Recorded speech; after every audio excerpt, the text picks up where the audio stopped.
The galaxy had many rules. One of the oldest was simple: do not expect mercy in war, especially not from the Krix dominion. The Krix were not cruel by emotion, they were cruel by design. Their society was built around survival of the brood. Adults were tools. Soldiers were weapons. Only children mattered, and only their own. Humanity learned this the hard way. The war between the United Terran Systems and the Krix Dominion had begun over a single border world, but it spread like fire. Krix fleets moved fast and without hesitation. They did not negotiate, they did not retreat, they advanced until nothing remained. Humans resisted, not because they were stronger, but because humans refused to stop. Private Elias Mercer was not a hero. He did not come from a famous family. He was not genetically enhanced. He had no medals, no reputation, and no interest in glory. He enlisted because the war came to his home system, and because someone had to stand between the enemy and the people who could not fight. That was all. Now Elias was running through a broken orbital habitat with smoke in his lungs and alarms screaming in his ears. Move, move, move. The human evacuation team pushed civilians toward the escape docks. Gravity flickered. Lights died. Somewhere behind them, the sound of Krix plasma rifles echoed through metal corridors. The Krix were boarding. Again.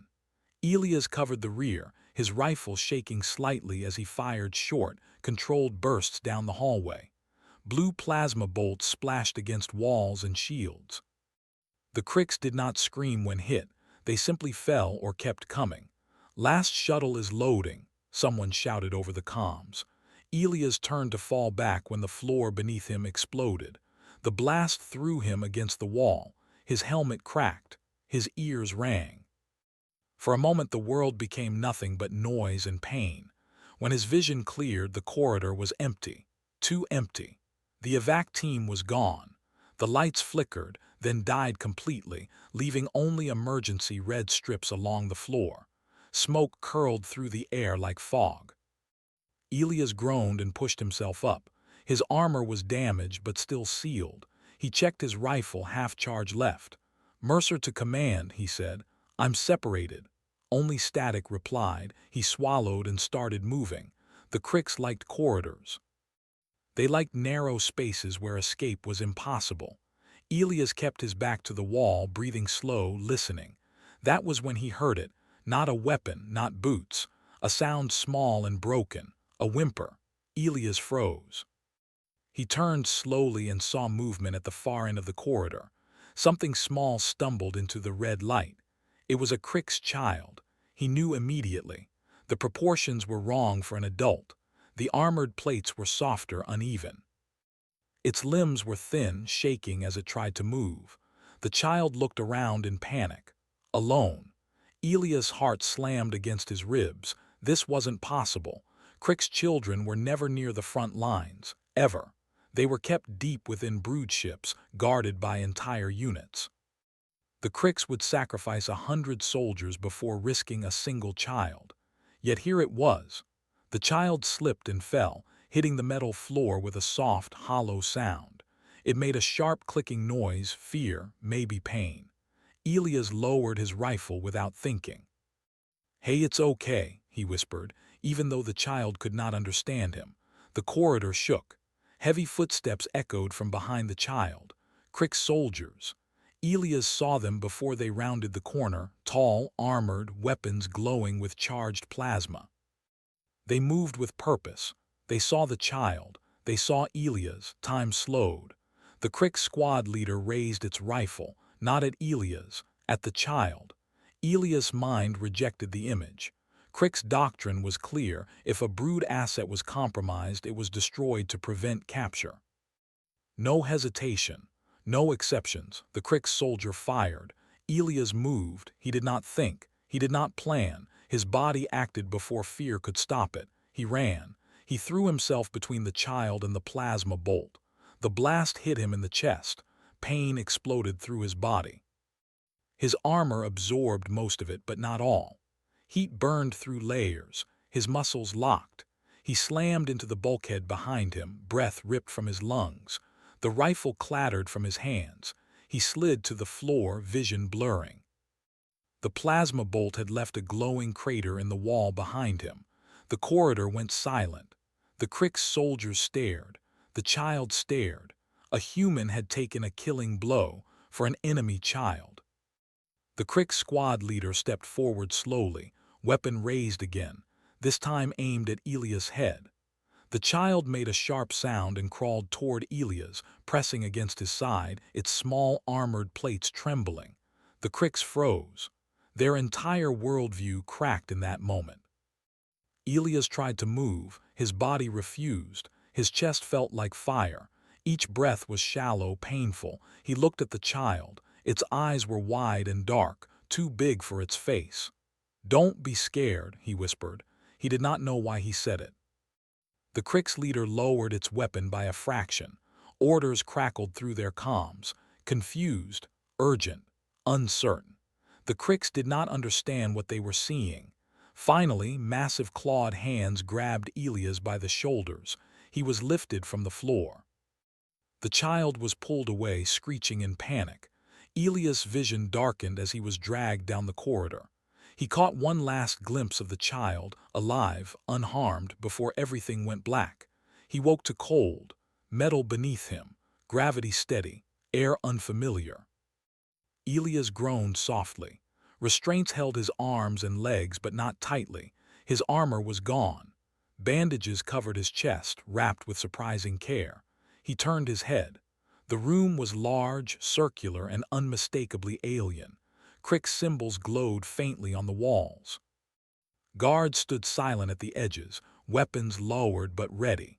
And in the center of the chamber stood a being unlike any Crick soldier he had seen.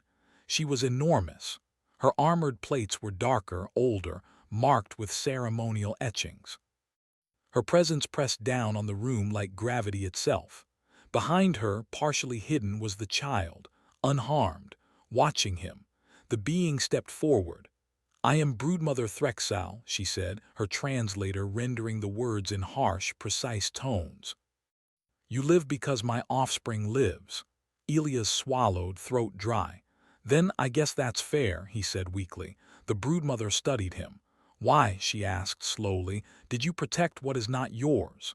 Elias stared up at the ceiling for a long moment. Then he answered the only way he could. "Because it was a kid." The room fell silent, and the war would never be the same again. Elias Mercer woke to a world that was entirely alien. The walls around him shimmered with pale blue light, unlike any human technology he had ever seen. The air smelled metallic, clean, and strangely warm. His body ached where the plasma hit him, and every breath reminded him that he had narrowly survived a kill shot.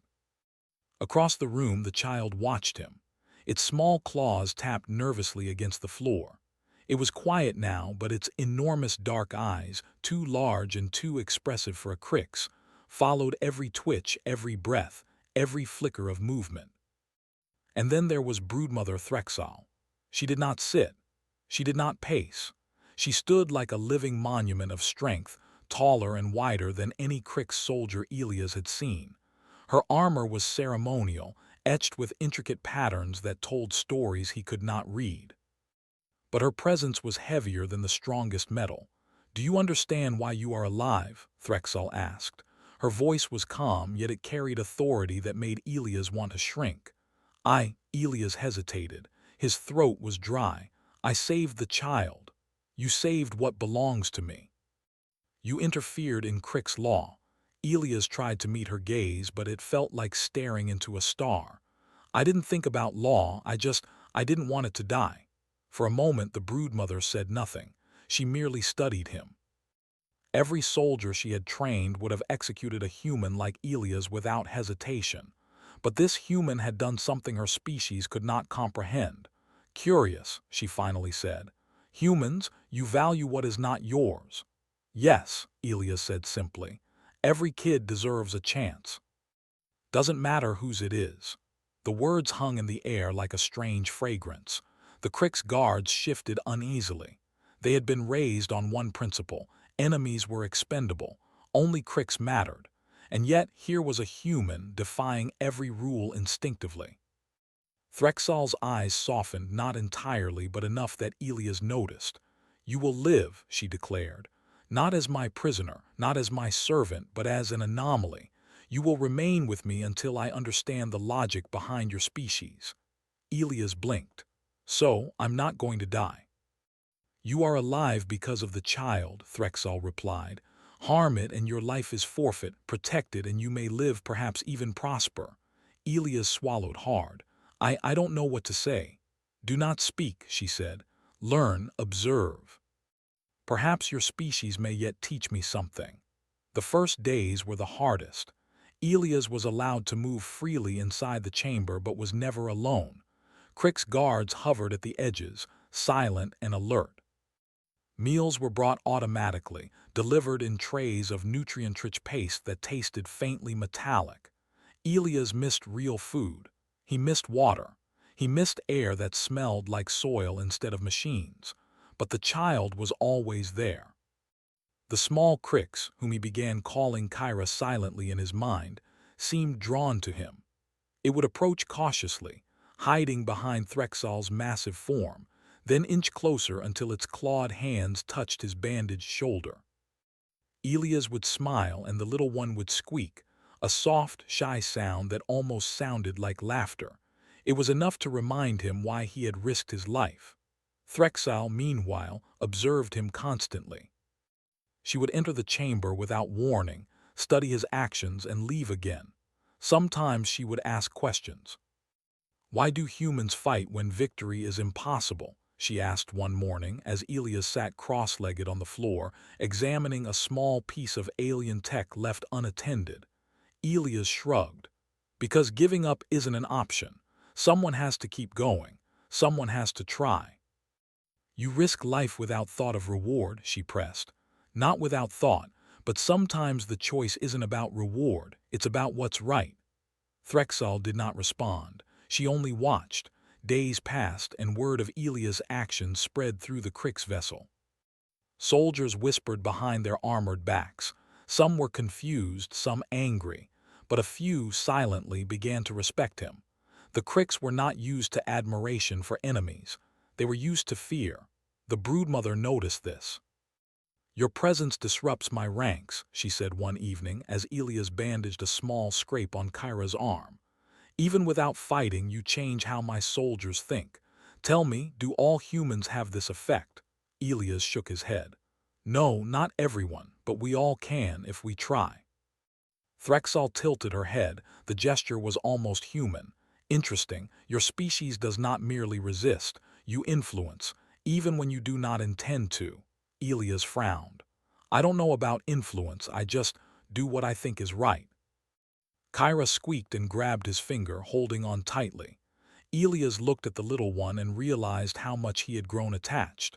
He had risked everything for her, and now, even captive, he felt a strange bond. Then came the first real test. A group of Crick's extremists, loyal to the old laws, demanded Elias' death. They argued to Threxal that allowing a human to live after defying Crick's doctrine was unacceptable.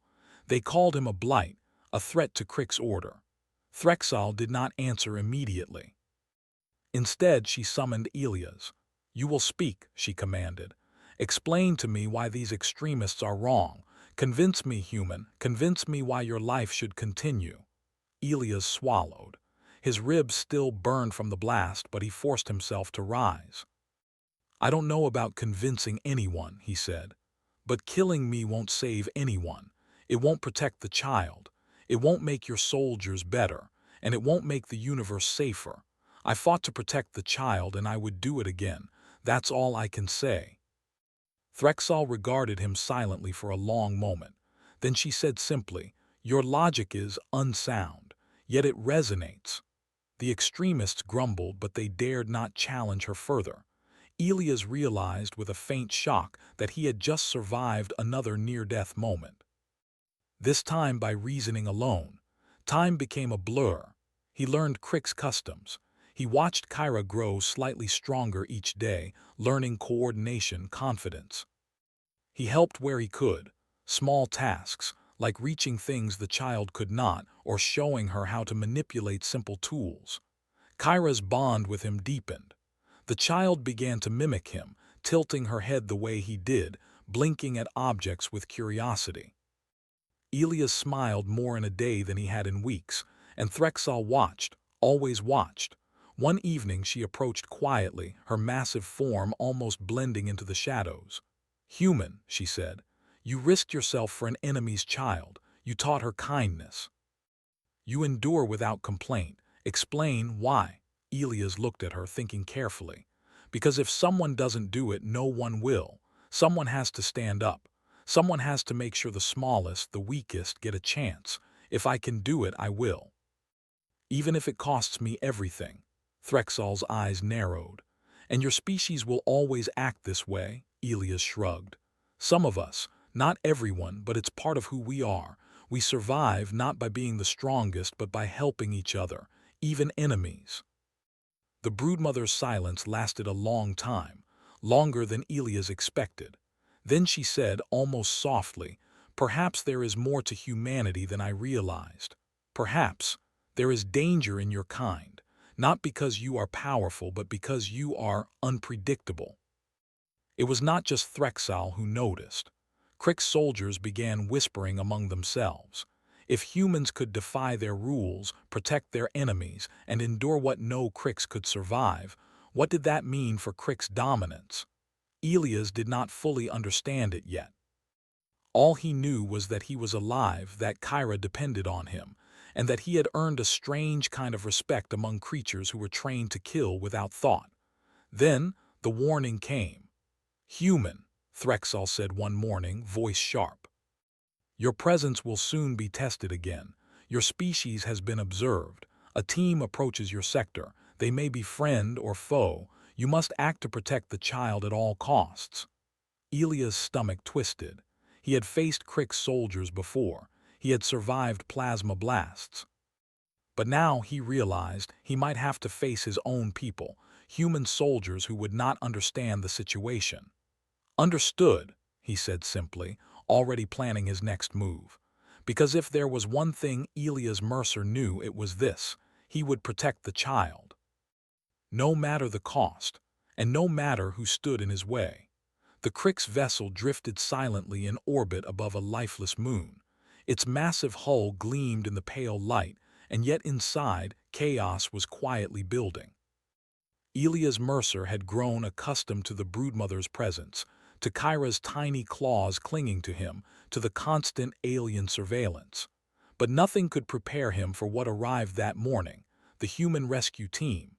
They came silently, like shadows against the stars. A squad of Terran Marines, heavily armored, weapons ready. Their goal was simple: retrieve Elias Mercer and eliminate any threat the Crick's vessel represented. Elias watched them approach through the observation window. His heart pounded. He understood their mission. And he understood the danger. If the humans saw Kyra, saw the broodmother, they would not hesitate. To them, Cricks were enemies, and enemies did not survive. "Human," Threxal's voice echoed in the chamber, calm but sharp. "They approach. What do you propose?" Elias swallowed, chest still burning from his old injuries. I protect the child, no matter what." Threxal's massive eyes softened. "Then I will fight alongside you, but remember, your species cannot understand us. Misunderstanding may cost lives." Elias nodded. There was no time for fear. There was no time for hesitation. The alarm blared across the Crick's vessel. Red lights flashed. The human Marines had boarded. Elias felt a familiar surge of adrenaline. Years of training kicked in. He moved swiftly to position himself near Kyra, who whimpered softly, clutching his arm. The broodmother positioned herself beside them. Her enormous form blocked the main corridor, a living wall of alien armor and lethal strength. Through the observation panel, he saw the humans move down the hall. Their weapons were precise, deadly. Their commander raised a hand, signaling caution. They had no knowledge of the broodmother's presence or of Kyra's identity. All they saw was a vessel teeming with Cricks. And all Cricks were enemies. Elias exhaled slowly. Then he stepped forward. "Stop!" he shouted, his voice echoing through the metal corridors. "Don't fire!" The human squad froze, surprised, confused. He raised his hands but did not lower them fully. "There's a child here," he said, "and she is under my protection. You will not shoot." The human commander blinked, scanning the corridor. Elias realized that from their perspective he could be holding a weapon. He forced his stance open, palms visible. Then Kyra squeaked and moved forward slightly, her dark eyes wide. One Marine raised a rifle anyway. "Stand down," Elias barked. "She is not your enemy." The broodmother stepped forward, massive, terrifying. Her claws gleamed under the red emergency lights. The human squad instinctively aimed at her, a lethal mistake. Elias moved instantly. "No," he stepped in front of her, waving his arms. "She's not attacking, she protects the child." A tense moment passed. The human commander lowered his rifle slightly, uncertainty creeping into his expression. He glanced at the tiny Crick's child. Hesitation. Humans were not used to seeing their enemies act as protectors rather than aggressors. Elias seized the moment. "Listen to me. If you fire, everyone dies. Broodmother Threxal fights to protect her child. I will not let anyone harm her or the child. You will not fire." The humans paused. Their comms crackled. Orders came through. But the strange, unplanned scene forced a pause in the usual precision of Terran military action. Then the extremists moved. A squad of Crick's loyalists, angry at Threxal's mercy, tried to ambush the group. Plasma fire erupted. Sparks flew. Metal groaned. Elias reacted without thinking. He grabbed Kyra and pushed her behind the broodmother. Bullets and plasma bolts tore past them, some ricocheting off the massive alien armor. "Move," he shouted to the humans. "Protect the child." For the first time, human soldiers hesitated. They had trained to eliminate Cricks without question. But this was different. Here was a human soldier fighting alongside a Crick's leader, both defending the same child. The logic made no sense. Elias dove toward cover, dragging Kyra with him. The broodmother tore through the extremists with terrifying speed. Her claws raked across the hall, knocking aside armored warriors as if they were nothing. Plasma blasts bounced off her ceremonial plates, leaving scorch marks but no injury. Elias' heart pounded. He could not keep running forever. He had to protect Kyra. He had to survive. He glanced at the human Marines. Some of them were providing cover fire, hesitating to shoot at the broodmother, unsure if they should trust the strange alliance. Others were frozen, watching the impossible scene unfold. The corridor shook as explosions rocked the ship. A ceiling panel fell, narrowly missing Elias. Dust and smoke filled the air. Kyra whimpered, clinging to him. "I won't let anything happen to you," he whispered, more to himself than her. Then a group of human soldiers tried to push forward, determined to rescue him. One aimed at the broodmother, not understanding her intent. Elias shouted, diving in front of the weapon. "Stop! She's protecting the child." The human paused, confusion and doubt battling with training. They lowered their rifle almost reluctantly. A realization spread among the humans. Elias was not just a soldier. He was something else. He was a human who acted against instinct, against expectation. He did not kill recklessly. He did not act for glory. He acted for the vulnerable, even if it was the enemy's child. Elias risked himself again and again, moving to shield Kyra from stray fire, from collapsing debris, from the desperate attacks of Crick's extremists. His armor was scorched, his body bleeding, but he kept going. The broodmother roared, a sound that shook metal and rattled nerves. She tore through the last of the extremists in the corridor, leaving only stunned human soldiers and Elias standing in the dust. Silence followed. Elias sank to his knees, gasping for breath. Kyra pressed against him. Threxal looked down at him, massive and unyielding, yet something in her stance had changed. Respect, approval, recognition. The human commander stepped forward cautiously, weapon still in hand but lowered. "Mercer, are you allied with this alien?" he asked, voice tight with disbelief. Elias wiped blood from his face. "I protect the child, that's all that matters." The commander nodded slowly. Something shifted in the room. Humans and Cricks alike had witnessed a human's bravery, selflessness, and morality.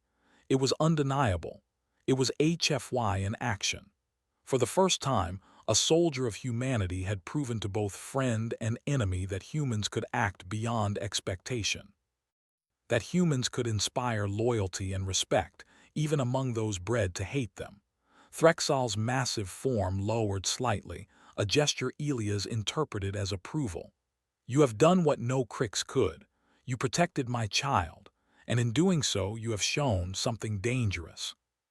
Something remarkable. Your kind is unpredictable." Elias leaned back against the wall, exhausted. Kyra curled beside him, safe. The human Marines began organizing themselves, but the tension in the room had eased. No one fired. No one moved recklessly. Elias realized something profound. His actions, simple and instinctive to him, had shifted the entire battlefield. Not through weapons, not through orders, not through strategy, but through courage, compassion, and the human refusal to leave anyone unprotected. The broodmother spoke quietly, her voice echoing through the chamber. "Human, you will live, you will remain with us, and perhaps your species may yet teach Cricks a lesson in honor." Elias nodded, still catching his breath. He did not understand all the consequences yet. He only knew one thing with certainty: he would protect Kyra no matter the danger, no matter the enemy. Because that was what humans did. They protected. They endured. They defied expectation. And they stood unyielding even in the face of impossible odds. The corridors of the Cricks vessel were quiet now. Smoke still drifted from scorched walls, but the worst of the chaos had passed. For Elias Mercer, there was no rest. Kyra, the small Cricks child he had risked everything to protect, clung to him like a shadow. Her trust weighed on him as heavily as his own exhaustion. Broodmother Threxal stood near the command center, her massive form still radiating authority and strength. She had survived Elia's human chaos, and in an unexpected way, she had learned from it. The extremists who had challenged her orders were gone, eliminated in the heat of battle, leaving only those loyal to her. Yet the war outside the vessel was far from over. Human reinforcements had boarded and were trying to communicate. Cricks extremists might still strike back. And somewhere in the galaxy, commanders would now hear of a human soldier who defied every expectation, protected the child of an enemy, and survived unbroken. Elias watched the humans cautiously. Their weapons were no longer raised, but tension lingered in their stance. Every soldier had been trained to see Cricks as enemies to be eliminated. Yet here, a human soldier stood beside a Cricks broodmother, both protecting a child. The human commander approached slowly, scanning the scene. His eyes met Elias's. You kept her alive?" he asked, disbelief heavy in his voice. Elias nodded simply. "I told you, I protect the child, that's what matters." The commander swallowed. He realized finally that he was seeing something rare. A human acting not out of orders, not for medals or glory, but out of principle. Pure instinct, pure humanity. Then the broodmother spoke, her voice calm but heavy with authority. "Commander, this human has done what your species rarely achieves. He protected my child at every risk. He has proven himself invaluable." The commander blinked, confusion and awe warring in his mind. It was not possible, at least, not according to military doctrine. A human had exceeded expectations, changed the battlefield, and influenced the behavior of both allies and enemies. Elias did not answer. He simply focused on Kyra, who had hidden behind him during the previous chaos, her tiny claws gripping his armor. Hours passed as negotiations began. The human Marines had to decide: retrieve their soldier or leave him with the Cricks broodmother. Neither choice was simple. Any sudden action could provoke violence, risking Kyra's life. Elias' mind was clear. He knew what he would do. Not because of strategy, not because of fear, but because of instinct. He would protect the child no matter what. Broodmother Threxal had a similar thought. Her species valued strength, obedience, and loyalty, but she had learned something new. Humans could defy expectation, act unpredictably, and yet in their defiance show extraordinary honor. She had witnessed it firsthand. The Cricks gathered near the observation decks, watching. Soldiers whispered in low clicks. They had always been trained to see humans as enemies, tools to kill, threats to eliminate. Yet here was a human soldier who had risked himself for what should have been considered insignificant, a Crick's child. Something shifted in the air. Fear of humans persisted, but a new sentiment emerged, respect, grudging but undeniable. Then the communication console crackled. It was a Crick's warship, loyal to the old doctrine. They had learned of Threxal's decision to spare the child and Elia's human defiance, and they were coming to enforce punishment. Elia's heart tightened. Another fight was coming. Another test. Threxal's claws flexed. "Human," she said, "your species may yet teach Cricks a lesson. Stand by me, protect the child, show the galaxy what humans are capable of." Elias nodded. "I'll do it, no matter what." The crew readied themselves. Plasma weapons hummed, aliens roared, humans whispered instructions. Chaos was imminent. When the boarding party arrived, Elias was already in position. Kyra was safely hidden behind the broodmother. He moved instinctively, guiding her to stay low, stay quiet. The first wave of extremists stormed the corridor, plasma bolts blazing. Elias did not hesitate. He threw himself in front of the child again, drawing fire toward him. Sparks and heat tore through the metal floor, but he did not falter. The broodmother tore through the extremists with terrifying efficiency. Her claws and armored strength were unmatched, yet Elias' presence was critical. He moved in patterns the Cricks did not anticipate, predicting strikes, deflecting danger, shielding Kyra when debris fell. The humans, witnessing this, hesitated.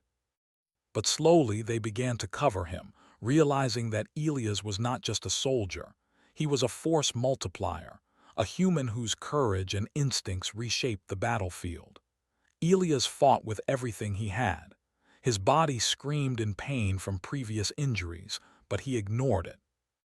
Kyra's safety mattered more than exhaustion, fear, or even his own life. Time became a blur.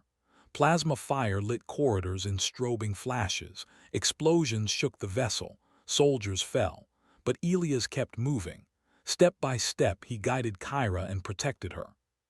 He blocked plasma blasts with his body, pushed her out of harm's way, and acted with a single-minded determination that no Cricks or human had ever seen before. At one point, a large panel collapsed from above, threatening to crush Kyra.